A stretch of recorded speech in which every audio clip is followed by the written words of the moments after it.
I think that there is a real tendency as humans to try to boil things down into things that we can swallow in small bites. And something like climate change, it's not the Green Goblin has robbed a bank and Spider-Man needs to go and punch him in the face until he cries kind of thing.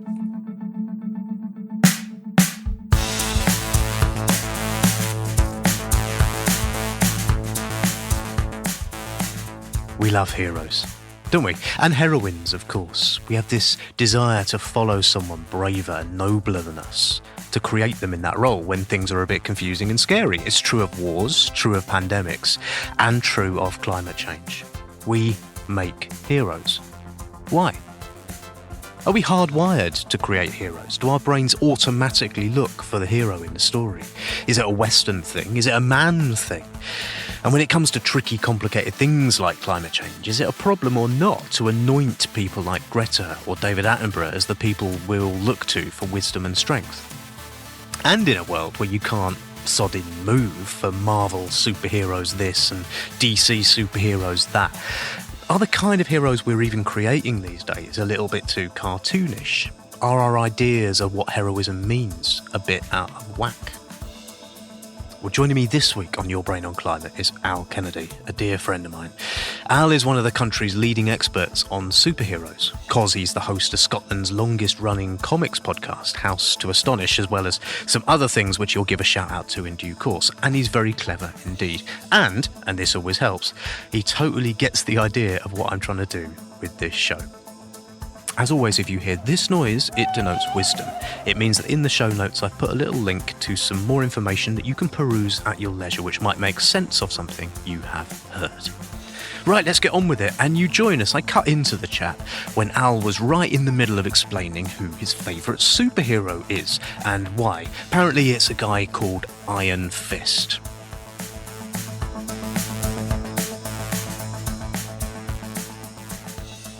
Your brain on climate.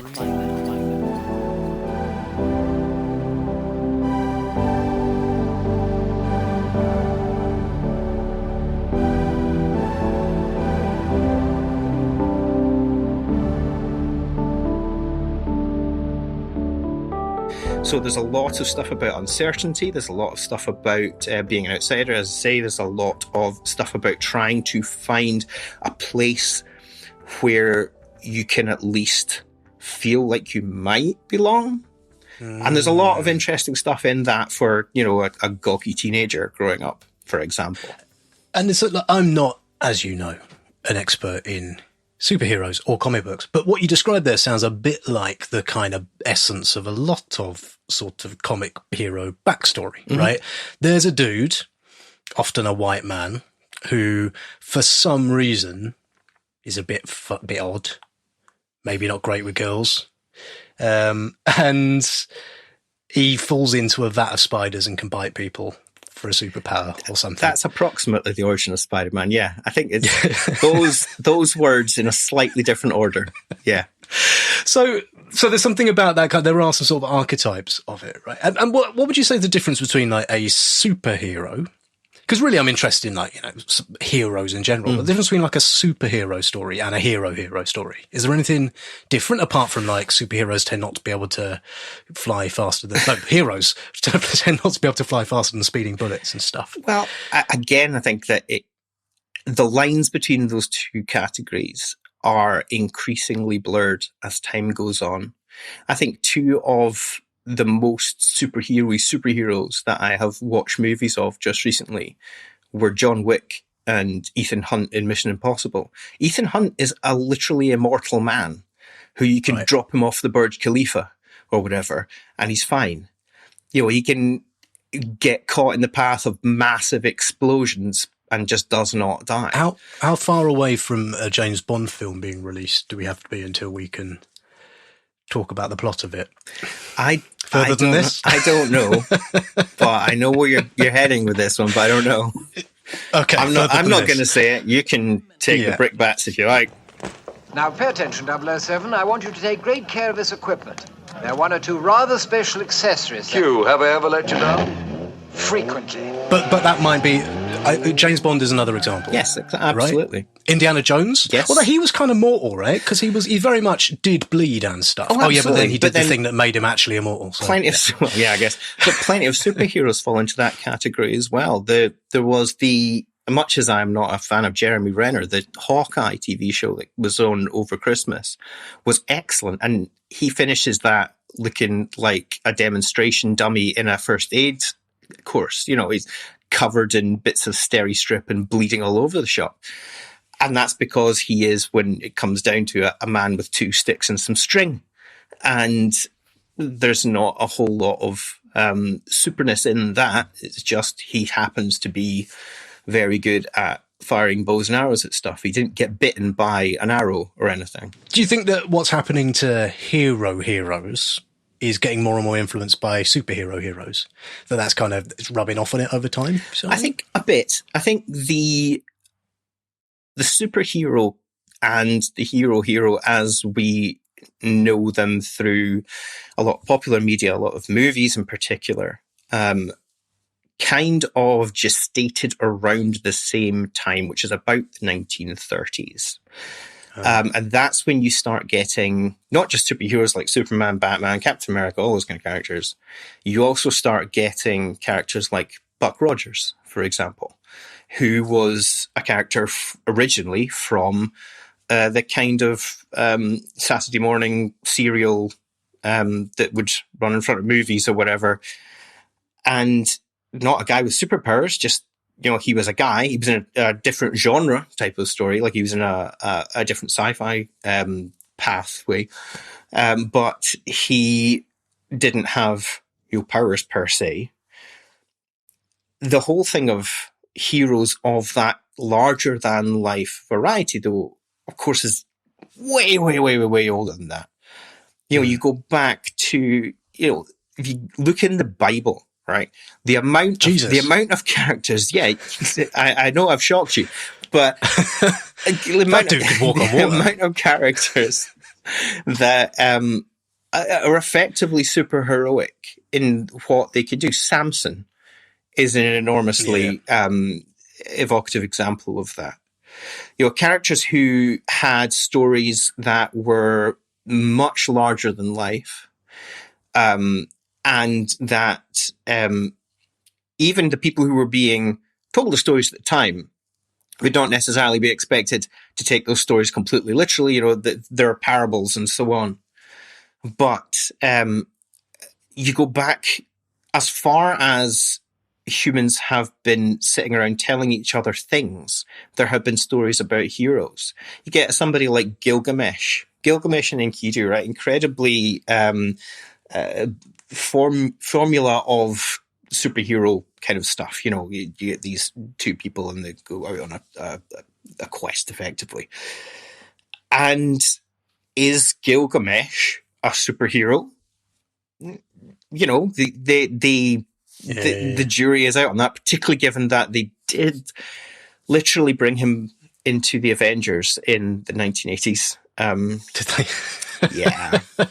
He's officially a superhero. He is officially. Have they put Achilles and Buddha into, into the Avengers?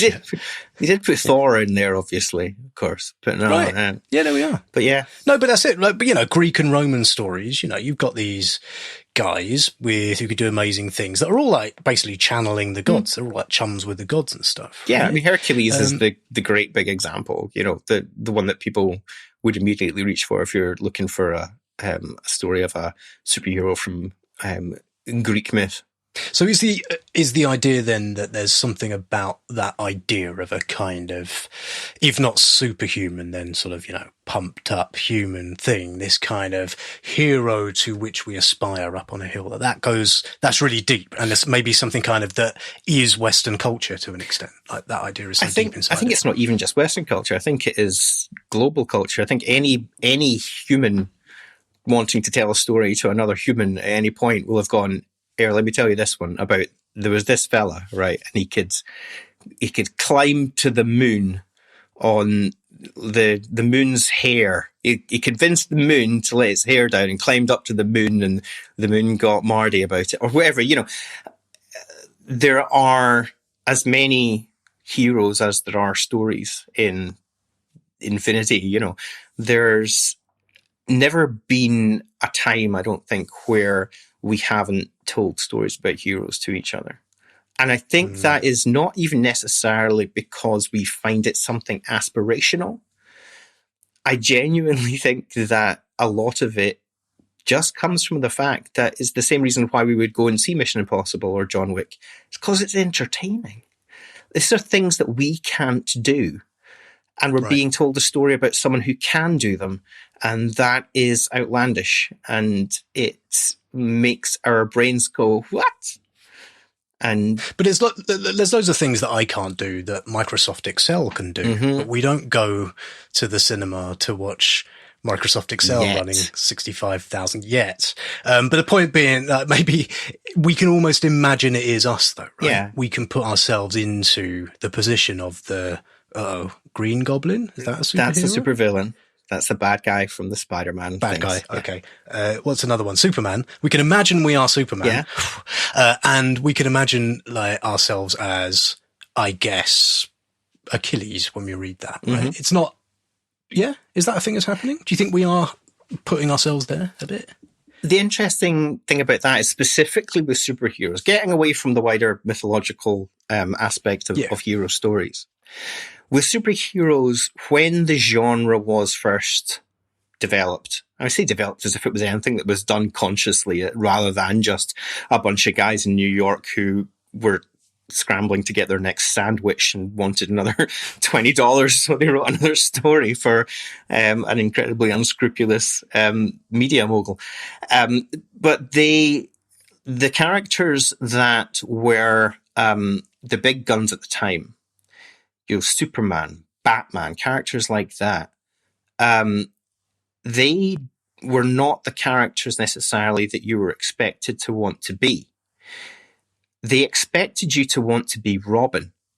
They expected you to want to be Bucky, Captain America's sidekick, because these were stories which were basically power fantasies for children.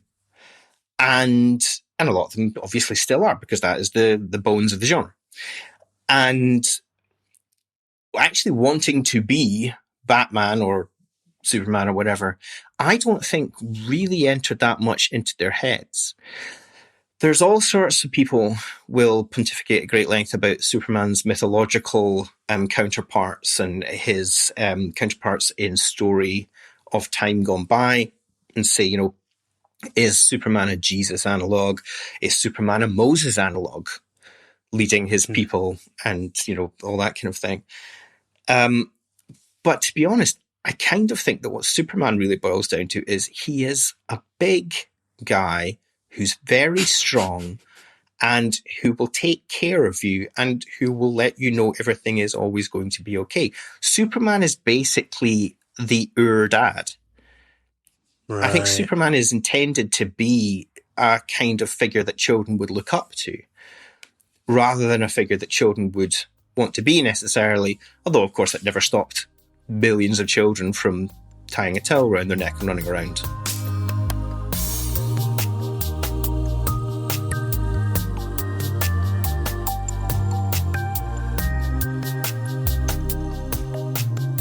I found a definition by two people in my extensive research on Wikipedia. And the definition is by Scott Allison and George Goethals? Don't know. And they said, anyway, there are 4 things that heroes here, not superheroes per se, but heroes, why we like heroes, that they give us. And like, you know, you've sort of got ahead of my COD psychology a little bit, but they give us wisdom. You know, they're often saying, here's the thing you should do. And you're like, yeah, that is a thing I should do. That's good. They enhance us, you know, make us feel powerful. They provide moral modeling. They're always banging on about like doing the right thing and that. And they protect us, like you say, like our parents, right? And this is where you could, if you wanted, accuse what you just said and what I just said of being, you know, reading far too much into it. But it does feel that's what's going on to me. Like it's mummy and daddy, well, probably mostly daddy, kind of in the heroes. I think a lot of that is true. As the years have gone on, the genre has evolved, and the original readers of these things grew up, and a lot of them obviously moved on, discarded them because they were things that were made for children. But something which happened to the comics industry, which in a way helped to push it forward, but in another way really helped to drag it back, was that a lot of the people who grew up reading them went on to become the people who would then be the custodians of them and would write them and so on. And that helped to calcify a kind of approach to superhero stories, particularly around the sort of late 60s, early 70s, that started happening. You had people who had been fans of these characters and who had done fanzines and all kinds of things like that, who ended up literally working for the companies and writing the characters. And that was something that led to a great entrenchment of approach. But even within just the US comics industry, it's meant that the industry started catering to the same audience, which grew narrower and narrower and narrower every year, partly because people would eventually drift away from it, partly because they started dying of old age. And it was only really through the kind of explosion of the underground comics scenes in the 70s and the 80s and things that grew out of that became colossal hits. The Teenage Mutant Ninja Turtles, right, was an indie comic which became the biggest thing in the world. But that didn't have a huge impact on the superhero comics, which were living in this little geodesic dome, this hermetically sealed jar that was impenetrable. And then the internet came along and suddenly all bets were off. And now when you look at what the comics industry is like, there is still a long way to go, but it is much less straight white male than it was previously. And I think that's an enormously good thing. Unfortunately, there are a lot of people out there who don't think that, and they're loud, and they're all on YouTube. Yeah, and they don't like Ghostbusters films and that kind of No, they don't thing. like Ghostbusters films. They don't like Star Wars films now either, apparently. No, I can imagine. Since they started putting ladies in them, and people who are not Caucasian. I see your point, sir. I suggest a new strategy, R2. Let the Wookiee win. Do you mean they started to draw women now who don't have anatomically impossible backs that allow them to simultaneously show both their boobs and their bum at the same time? Exactly. Yeah. I mean, that kind of thing had its real heyday in the early 90s, and thankfully it's all been downhill for that since then. It is much less that appalling kind of stuff. I mean, it still does happen. I mean, and there's no getting away from that, because there will always be a section of the consumer base for whom that's what they would like to read. But there is certainly a much broader and more diverse base of creators working in superhero comics now.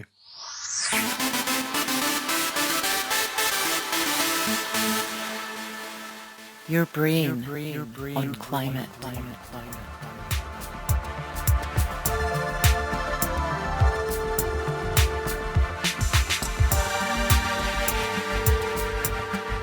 Right, so that time we talked about climate change and that, right? And I was thinking the other day about that Greta Thunberg, who I'm sure you have heard. And I was thinking she kind of fits all of the criteria that we were talking about earlier for what a hero is, right? She's basically a hero. She's got, she has that kind of wisdom that she provides. She provides moral modelling. So she's definitely sort of giving moral leadership. Yeah. And she's acting in our interest. She's sort of offering to protect us. And she's got the kind of unimpeachableness to her. That sort of like, there is something super about her, and speaks with this kind of clarity that's almost like a religious leader sort of clarity. Right. And there's villains. She is good, and there are villains. Yeah. And is what we're doing there, do you think, is it basically a hero story? Is she the hero that has, that's fallen into that role? And I think it is immensely unfair on her. I think she is being put into a narrative position in which she is effectively having to carry an entire generation's story of climate activism. in a way which is, it's not only unfair to her, it's unfair to all the other people of her generation who were also doing it, a lot of whom were not, white girls. And it's an excuse for people of another generation and another generation above that to kind of say, well, thank goodness the children will save us.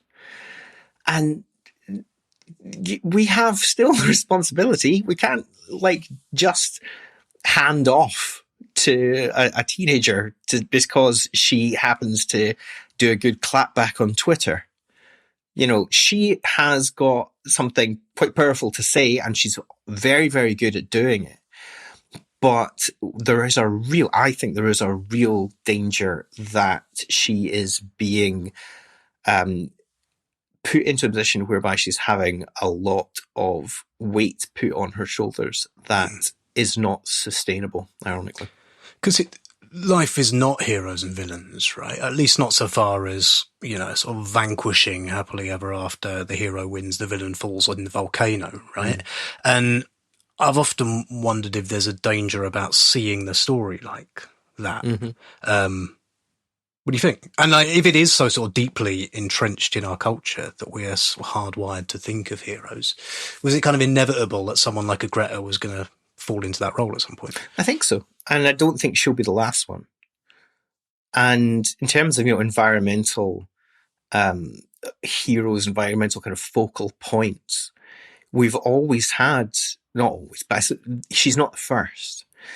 And they take different forms, obviously, but when you look back to when Inconvenient Truth came out and the way that Al Gore was effectively, he was made into this kind of the white knight of the climate movement in a way which turned out was not sustainable for him to carry either. And there is a danger of handing off responsibility, I think, because the great thing about hero stories is that you don't need to do the thing because the hero will do it and someone will come and save you. And if we're sitting around waiting for someone to come and save us on climate change, then we're absolutely, to use one of your favorite terms, nosed. Nosed. Yeah, right. That's so true, though, right? That is so true. But at the same time, there weren't any right. Okay, now you're quite right with what you said a minute ago. You have to choose your words very carefully here. There have been teenagers who did versions of what Greta did for decades. There was the girl Seven, whose surname I can't remember, which tells you something, who stood up and addressed the Rio conference in 1992 and, was about the same age as Greta, not as white as Greta, and didn't quite, for whatever reason, didn't sort of capture the moment in the way that Greta did, and didn't do anything kind of weirdly origin story unusual in the way that Greta did, of a one person standing against the machine sort of thing. Yeah. But I don't know, I feel like it was inevitable that there was a hero. And if you look at the way David Attenborough is now being sort of venerated almost like a kind of god, right? And then you look at COVID and things like Captain Tom here in the UK. I feel like for these big fluffy abstract things where we don't know what to do, we just make heroes. Things like what we do, right? And maybe it's just, we have to go, well, look, it's a thing. So given it's a thing, what do we do about that? Yeah. And one of the things that has been, I think, one of the best messages that has come out of superhero comics, and it comes from Spider-Man again. In the 60s, Stan Lee, who is an enormously complicated person to talk about because there's all sorts of stuff going on there, but anyway, he said that one of the reasons why Spider-Man was so popular was that he was the hero who could be you. Spider-Man wears a mask and is one of the few characters now that really still maintains a kind of secret identity, quote unquote. But he's also the character who spawned the aphorism of, with great power there must also come great responsibility. Right. And it's not a case of, it's often misquoted as with a great power comes great responsibility. And I think that it does it a disservice because it kind of suggests that you could opt out of it. Like, the great power is here. Oh, the great responsibility is here. No thanks. I'll take the power and go. But with great power, there must also come great responsibility. Is more, no, look, you can do something here. And you have to do something here, because if you don't, you're not the hero that you are identifying with. I think the most problematic thing about the whole kind of hero thing in climate is that idea of great power, great responsibility, right? It's you're bang on when you say we're wanting somebody to do this for us. And it is the idea that someone else has the power and we don't have the responsibility. And it does, it does kind of worry me, that, I think. And the other thing I think is there's something about the hero narrative, which is very much about, like, there's a problem, be that a bad guy or someone trying to blow up the universe or whatever, and here is someone who is going to save us from it. A lot like that Don't Look Up kind of idea, right? That film that was out, the Netflix film. But climate change ain't really like that, I don't think. It's not really a thing that is being done to life on Earth. It is life on Earth, specifically the human bit of it. And I wonder if, like, just expecting it to be, is that language of kind of heroes and villains and problems and solutions that always feels like it gets something slightly wrong in what's really going on here. What do you reckon about that? I think that is true. I think that there is a real tendency as humans to try to boil things down into things that we can swallow in small bites. And something like climate change is a huge topic. It's got a lot of different aspects to it, and there are a lot of different factors moving in different directions. It's not a straight up and down, the Green Goblin has robbed a bank and Spider-Man needs to go and punch him in the face until he cries kind of thing.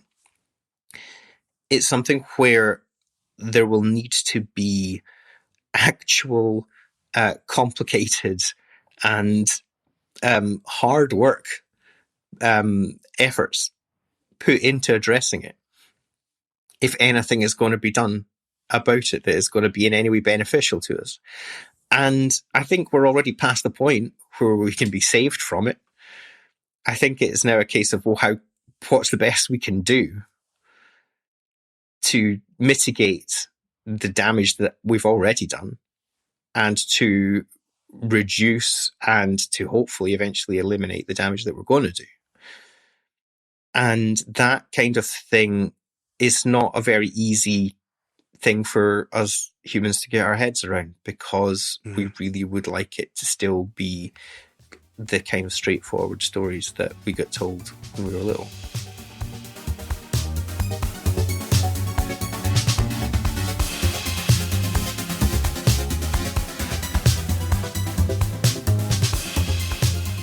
And I think one thing that comes to mind when I think about superhero stories is that there is essentially a kind of democratization of power within them.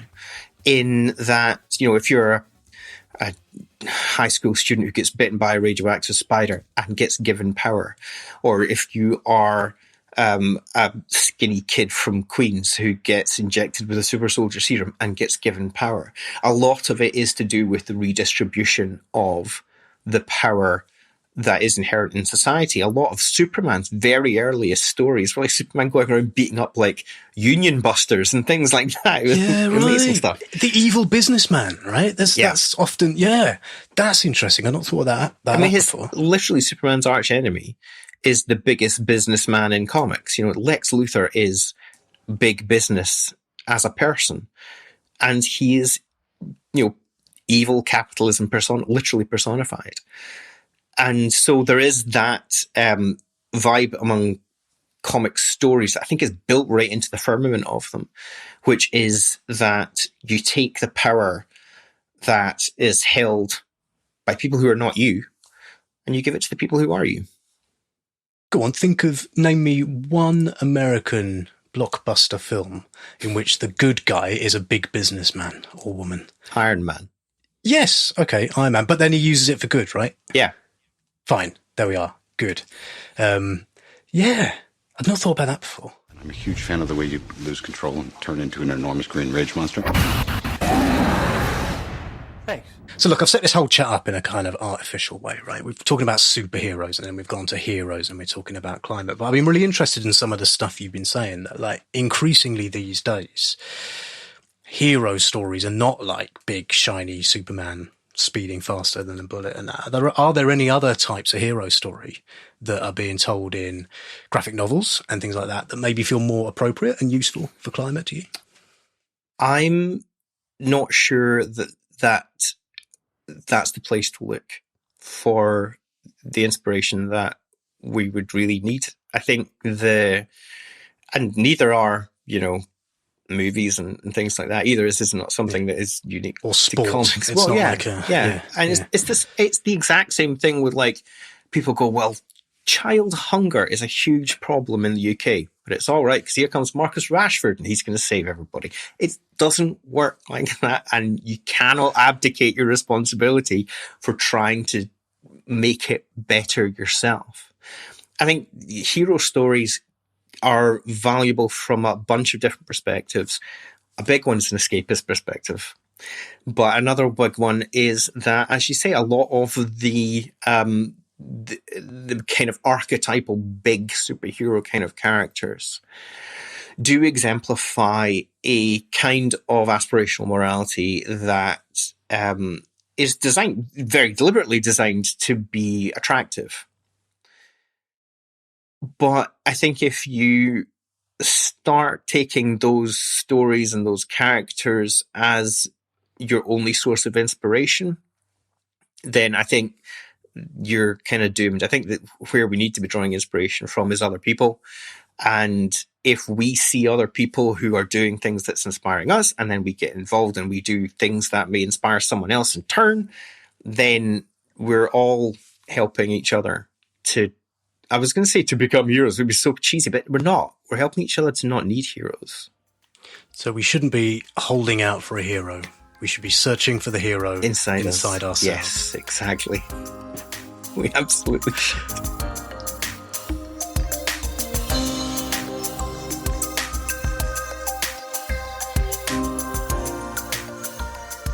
Al, thank you so much for coming on Your Brain on Climate. Plug your stuff. How can people follow you, find out more about you, and what have you got going on at the moment?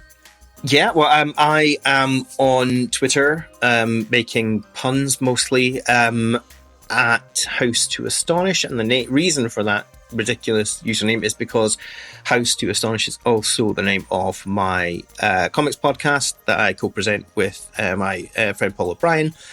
And that is Scotland's longest running comics podcast. Comics' longest running Scotland podcast. Comics' longest running Scotland podcast. That's right. Nothing but wall to wall Urwally and the Bruins. That's it.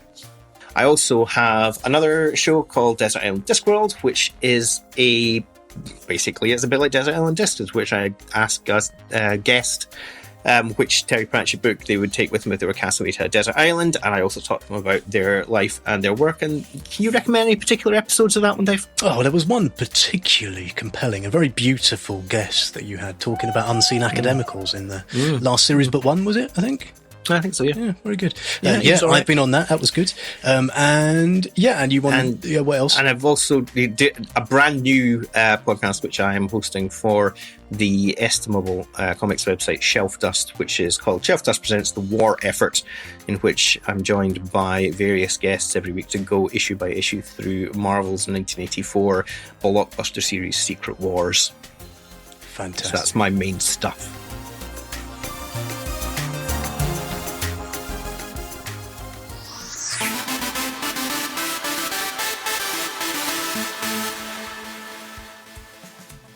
Majestic stuff. Thank you, Al, so much for that. And thank you to you for listening, as always. You can get in touch with me. You can tell me what you thought of the show.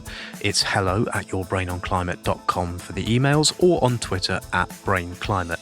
Please, please, please spread the word about the show. It's just me doing this, just trying to get this thing some love. And the best way you can do that is to give it a review and a rating on iTunes, or whatever it's called now, Apple Podcasts. And, of course, tell your friends and share it on social media and stuff. And yeah, I mentioned it in passing there at the end, but I appear on an episode of Al's Desert Island Discworld podcast talking about unseen academicals. I think if you search for that, you will hear me banging on, actually mostly about the planet and the environment and stuff and why I do what I do and what I think about the world. So if you've ever wondered, I wonder what Dave thinks about the world, I mean, I doubt it. You get enough of the idea of that from all the other stuff I do, but if you do and you want to listen to that, then that's the thing to listen to, and a very clever idea it is too, and actually kind of inspiration for this show a little bit, in the way that Al talks about something but comes at it very sideways indeed. Right, I shall be back next month. Until then, look after yourself and remember, not all heroes wear capes. And not everybody in a cape is a hero. Okay, bye?